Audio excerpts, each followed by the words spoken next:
더불어민주당 추미애 대표를 만납니다. 추경에 인사청문회 또 국민의당 제보 조작 사건까지.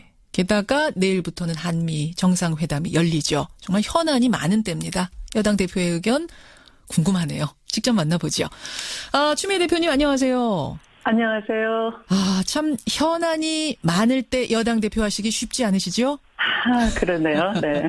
하나하나 좀 짚어보겠습니다. 네. 먼저 오늘 1부에서도 잠깐 다뤘습니다만 이 문준용 씨에 관한 제보 조작 파문. 네. 수사 중이긴 합니다만 드러난 팩트만으로도 논란이 큰데 네. 민주당에서는 어떻게 보고 계십니까?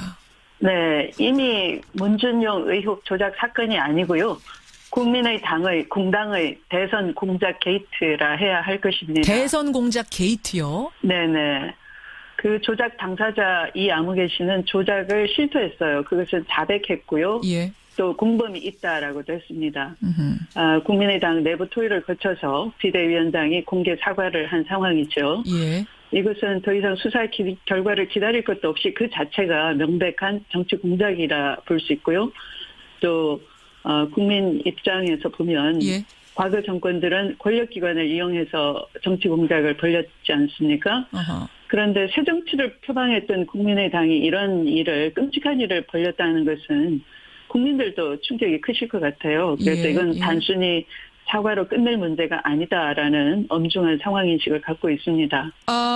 지금 이제 국민의당의 입장은 당의 네. 조직적인 개입이 드러나면 그땐 당 해체라도 하겠다라는 것인데 네. 추미애 대표께서는 그러면은 조사 결과가 아직 다 나오지 않은 이 상태만으로도 사과로 끝낼 일이 아니다? 이런 말씀? 네, 네.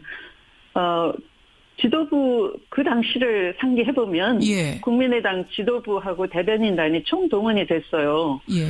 그래서 그것을 조직적으로 유포했기 때문에 이건 엄청난 중대한 범죄인 것이죠. 그러면 사과 정도가 아니라면 어느 정도까지를 해야 된다라고 보시는 걸까요? 일단 검찰의 명명백백한 이 조직적 개입에 대한 예. 그런 꼬리 자르기가 아니고 거기에 대한 수사가 더 있어야 진행이 돼야 되고요. 예. 그것을 촉구하는 바이고 또 거기에 따라서 책임을 물어야 합니다. 책임을 물어야 네. 한다라는 네. 말씀은 네. 책임 묻는다는 게 그러니까 처벌하는 그 정도가 아닌. 그렇죠. 당이 조직적으로 이것을 하게 된 경위를 다 밝혀야 되는 거죠. 사실 네. 게이트라는 지금 표현을 쓰셨는데 게이트라고 하면은 대통령으로 치면 이게 탄핵감이란 얘기거든요. 네. 어마어마한 사건. 그 정도까지를 네. 보신단 말씀이세요? 사실 이것은 이번 대선에서의 그 각 당의 입장은 사실은 박근혜 정부가 민주주의를 강탈했던 것이고요. 이것은 국정원 대꼴과 유사한 것 아닙니까? 국민의 선거에 개입한 것이죠. 그런데 이번 선거는 촛불 대선이었고 예. 주권 회복을 위한 예. 그런 촛불 정신이 이 선거를 만든 것입니다. 예. 근데 그 촛불 정신을 정면으로 짓밟은 죄질이 아주 나쁜 범죄인 것이죠. 촛불 정신을 짓밟은 것이다. 네. 그런 의미에서 게이트라고 할 만하다. 네. 네. 이 안철수 전 대표가 네. 지금 이제 고심 중에 있다 그럽니다. 어떻게 입장을 네. 표명할 것인가. 네. 어떻게 해야 된다고 보세요? 생각 좀 해보셨습니까?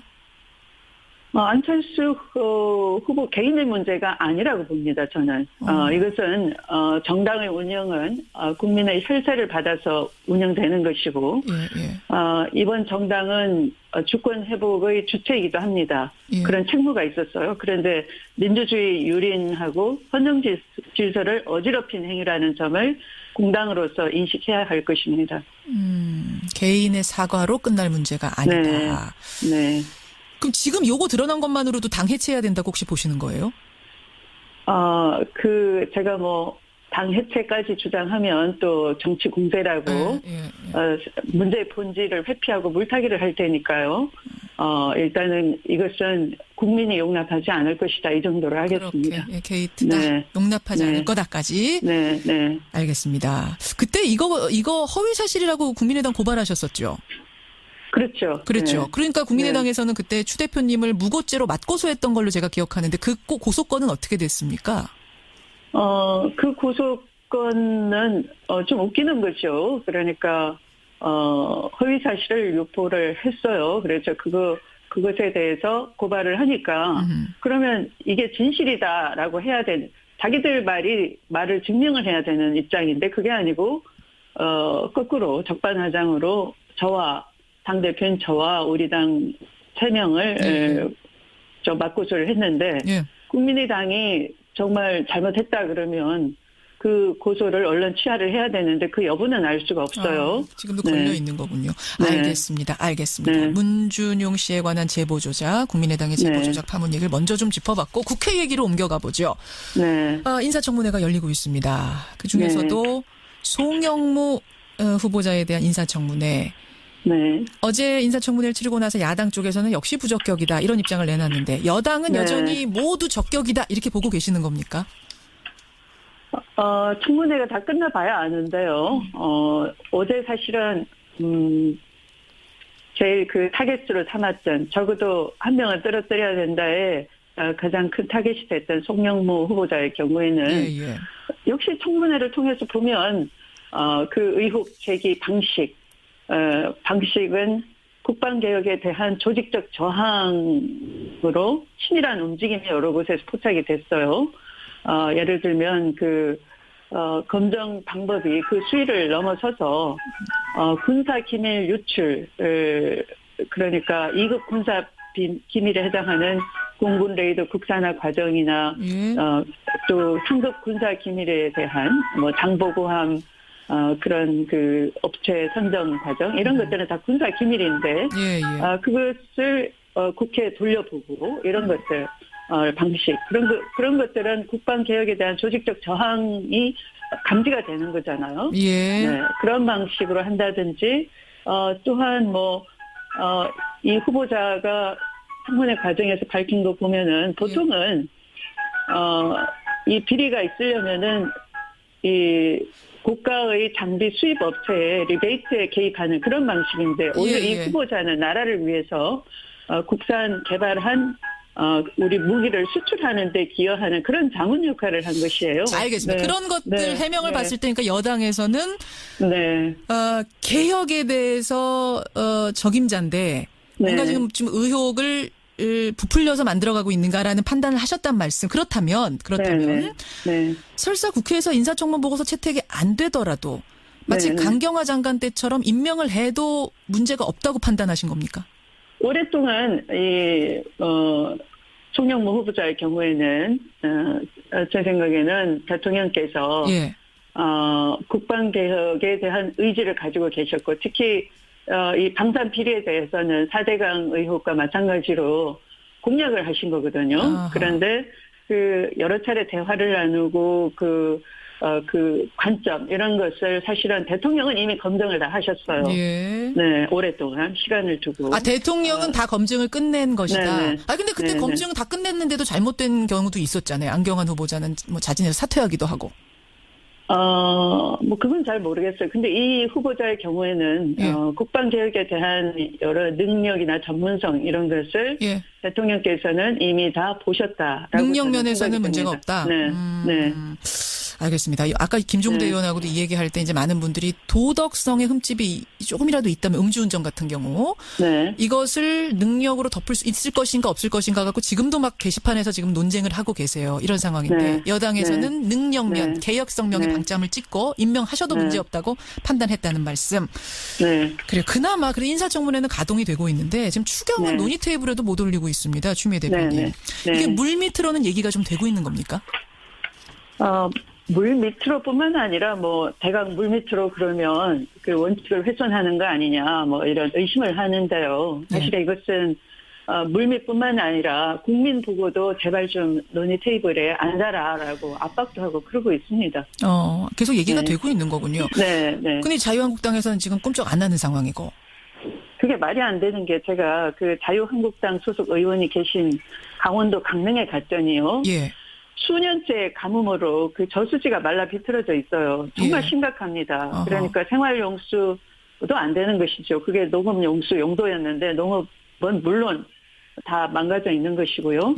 그런데 이런 걸 심의하자라고 스스로 해야 되는 것이고 물론 우리 여당에서는 일자리 추경이다라고 강조를 했지만 예. 일자리도 정말 국가 재난 상황인 것인데 해당 지역구인 그 자유한국당 국회의원도 이런 가뭄을 풀어달라 또는 또 그 지역이 또 평창 올림픽이 있는 지역이에요. 예. 그러면 올림픽에 들어갈 그런 지원 식수도 부족한 상황입니다. 그래서 이걸 저수지를 키운다든가 또는 뭐 여러 방안을 다른 저수지와 연결 수로를 만들자든가 이런 걸 논의를 그 지역 국회의원으로서 해야 되는 것인데 안 하잖아요. 그 협치라는 게 논의에 앉아서 이런 것도 반영해달라 하는 게 협치인 것이지 협치라는 게 무조건 뻗대면서 당신 협치하시오. 이게 협치는 아니잖아요. 이틀 전에요. 이낙연 네, 국무총리가 이 시간에 나오셔서 네. 비슷한 아이디어를 하나 제안하셨어요. 몽고하니 네, 야당 네. 지역구 가보니까 가뭄 때문에 고생들 하시던데 네, 네. 그런 예산을 추경에 넣자라고 야당에서 좀 요구를 해오면 네. 여당도 그걸 들어주는 식으로 해서 추경 난국을 풀면 어떻겠느냐 이런 얘기를 하셨는데 동감하시는 거네요. 뿐만 아니라 저는 현장까지 갔던 거죠. 평창 올림픽을 가서 보니 예, 올림픽 준비하는 데 가서 보니 예. 겨울 가뭄도 심각해서 사실은 겨울 식수난도 걱정이 됩니다. 올림픽 조직위가 그렇게 얘기하고 있고 지금 당장 수년간 여기는 뭐 4대강이 이어지는 곳이 아니니까 예. 4대강 업적을 아무리 그들이 그 취재로 세운다 하더라도 예. 여기는 저수지나 이런 호소를 많이 만들고 그래야 되는데 그런 건 전혀 하지 않은 거예요. 알겠습니다. 네. 이거 얘기해보자고 같이 얘기해보자고 좀 얘기해보시죠. 자유한국당 쪽에. 오히려 제가 그 현장에 가서 이런 심각한 상황인데 같이 좀 얘기해보자 하는데 꿈쩍도 안 하는 거예요. 그 얘기 했는데도 현장에 나오지도 않고 알겠습니다. 도대체 왜 국회의원을 하는 것이며 왜 단체장을 하는 것인지 단체장도 당이 다르다는 이유로 아예 현장에 나오질 않아요. 제가 스스로 짚어내서 질문하고 스스로 질문 던지고 답을 찾아내고 그러는 것이죠. 보니까 다른 저수지가 또 있어요. 그걸 연결만 알겠습니다. 당장 해결되는데. 근데 자유한국당에서는 이렇게 얘기합니다. 네. 더불어민주당이 너무한다. 소통 우리가 여권일 때 소통하더니 네. 더불어민주당이 야당 되고 나더니 소통 안 하고 남탓만 한다. 오히려 이러시던데요. 소통하려고 이쪽에서는 현장도 찾아가고 대안도 제시해주고 하는데 전화기 끊어놓고 안 받고 저쪽에 자기 당 안에서 의총하면서 내지르면서 소통 안 한다 이렇게 언론 대고 얘기하는 게 소통을 원하는 자세가 아니잖아요. 그냥 정치 공세이죠. 전화기는 누가 꺼놓으셨어요? 이 전화가 안 되는 경우가 있어요. 제가 뭐 누구라고 밝힐 수는 없지만 예. 안 받고 안 돼요. 아마 대표가 전화하셨으면 대표급이겠네요. 그쪽도. 네. 전화 좀 받아주십시오. 자유한국당 대표님. 예, 소통을 좀 했으면 좋겠다는 이야기. 예, 더불어민주당 추미애 대표 만나고 있습니다. 네. 시간이 없어서 마지막 질문이 될 것 같은데요. 내년이 지방선거입니다. 네. 정권의 안정을 위해서는 지방선거 잘 치르는 게 중요하다. 이런 얘기가 이제 당에서 나오고 있다는 거 제가 알고 있는데. 그래서 일각에서는 추미애 대표도 서울시장에 나서셔야 되는 거 아니냐 후보로 이런 얘기 나옵니다. 네. 요구가 있다면 어떻게? 네.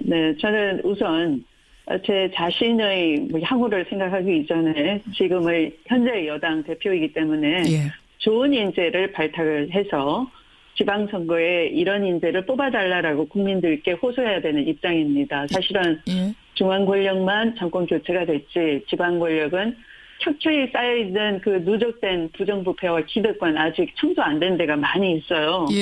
네, 그래서 지방 권력의 교체도 필요하다라고 생각하고 또 국민도 많이 그렇게 원하고 있습니다. 그래서 좋은 인재를 발탁해서 지방선거를 이겨서 정말 이것이 정권 교체이다 이렇게 보답해드리는 것이 제가 할 책무여서 이것에 먼저 저의 역할을 다하려고 하는 선당후사 정신으로 이 자리에서도 약속을 먼저 드리겠습니다. 그걸 먼저 한 후에 선수로도 뜨실 수도 있는 거예요? 아니면 그것만 하시는 거예요? 감동만 하시는 거예요?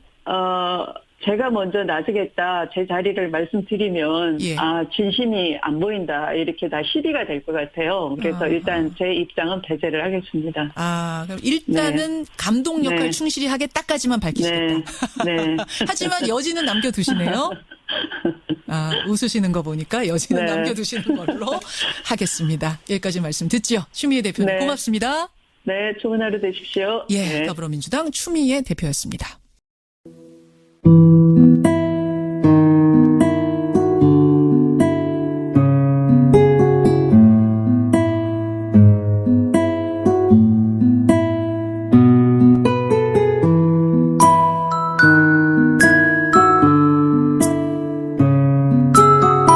것만으로도 사과로 끝낼 일이 아니다? 이런 말씀? 네, 네. 지도부 그 당시를 상기해보면 예. 국민의당 지도부하고 대변인단이 총동원이 됐어요. 예, 예. 그래서 그것을 조직적으로 유포했기 때문에 이건 엄청난 중대한 범죄인 것이죠. 그러면 사과 정도가 아니라면 어느 정도까지를 해야 된다라고 보시는 걸까요? 일단 검찰의 명정백백한 이 조직적 개입에 대한 예. 그런 꼬리 자르기가 아니고 거기에 대한 수사가 더 있어야 진행이 돼야 되고요. 예. 그것을 촉구하는 바이고 또 거기에 따라서 책임을 물어야 합니다. 책임을 물어야 네. 한다라는 네. 말씀은 네. 책임 묻는다는 게 그러니까 처벌하는 그 정도가 아닌 그렇죠. 당이 것이다. 네. 그런 의미에서 게이트라고 할 만하다. 네. 네. 이 안철수 전 후보가 전 대표가 네. 지금 이제 고심 중에 있다 그럽니다. 어떻게 입장을 네. 표명할 것인가. 네. 어떻게 해야 된다고 보세요? 생각 좀 해보셨습니까? 안철수 후보 개인의 문제가 아니라고 봅니다, 저는. 이것은, 정당의 운영은, 국민의 혈세를 받아서 운영되는 것이고, 예. 이번 정당은 주권 회복의 주체이기도 합니다. 예. 그런 책무가 있었어요. 그런데 민주주의 유린하고 헌정 질서를 어지럽힌 행위라는 점을 공당으로서 인식해야 할 것입니다. 개인의 사과로 끝날 문제가 아니다. 네. 그럼 지금 요거 드러난 것만으로도 당 해체해야 된다고 혹시 보시는 거예요? 더불어민주당 추미애 대표를 만납니다. 추경에 인사청문회 또 국민의당 제보조작 사건까지. 게다가 내일부터는 한미 정상회담이 열리죠. 정말 현안이 많은 때입니다. 여당 대표의 의견 궁금하네요. 직접 만나보죠. 추미애 대표님 안녕하세요. 안녕하세요. 참 현안이 많을 때 여당 대표 하시기 쉽지 않으시죠? 그러네요. 네. 하나하나 좀 짚어보겠습니다. 네. 먼저 오늘 1부에서도 잠깐 다뤘습니다만 이 문준용 씨에 관한 제보 조작 파문. 네. 수사 중이긴 합니다만 드러난 팩트만으로도 논란이 큰데 네. 민주당에서는 어떻게 보고 계십니까? 네. 이미 문준용 의혹 조작 사건이 아니고요. 국민의당의 공당의 대선 공작 게이트라 해야 할 것입니다. 대선 공작 게이트요? 네네. 그 조작 당사자 이아무개 씨는 조직적으로 이것을 하게 된 경위를 다 밝혀야 되는 거죠. 사실 네. 게이트라는 지금 표현을 쓰셨는데 게이트라고 하면은 대통령으로 치면 이게 탄핵감이란 얘기거든요. 네. 어마어마한 사건. 그 정도까지를 네. 보신단 말씀이세요? 사실 이것은 이번 대선에서의 그 각 당의 입장은 사실은 박근혜 정부가 민주주의를 강탈했던 것이고요. 이것은 국정원 대꼴과 유사한 것 아닙니까? 국민의 선거에 개입한 것이죠. 그런데 이번 선거는 촛불 대선이었고 예. 주권 회복을 위한 예. 그런 촛불 정신이 이 선거를 만든 것입니다. 예. 근데 그 촛불 정신을 정면으로 짓밟은 죄질이 아주 나쁜 범죄인 것이죠. 촛불 정신을 짓밟은. 조작을 실토했어요. 그것을 자백했고요. 예. 또 공범이 있다라고도 했습니다. 국민의당 내부 토의를 거쳐서 비대위원장이 공개 사과를 한 상황이죠. 예. 이것은 더 이상 수사 결과를 기다릴 것도 없이 그 자체가 명백한 정치 공작이라 볼 수 있고요. 또 국민 입장에서 보면 예. 과거 정권들은 권력기관을 이용해서 정치 공작을 벌였지 않습니까? 어허. 그런데 새 정치를 표방했던 국민의당이 이런 일을 끔찍한 일을 벌였다는 것은 국민들도 충격이 크실 것 같아요. 그래서 이건 단순히 사과로 끝낼 문제가 아니다라는 엄중한 상황인식을 갖고 있습니다. 지금 이제 국민의당의 입장은 당의 네. 조직적인 개입이 드러나면 그땐 당 해체라도 하겠다라는 것인데 네. 추미애 대표께서는 그러면은 조사 결과가 아직 다 나오지 않은 이상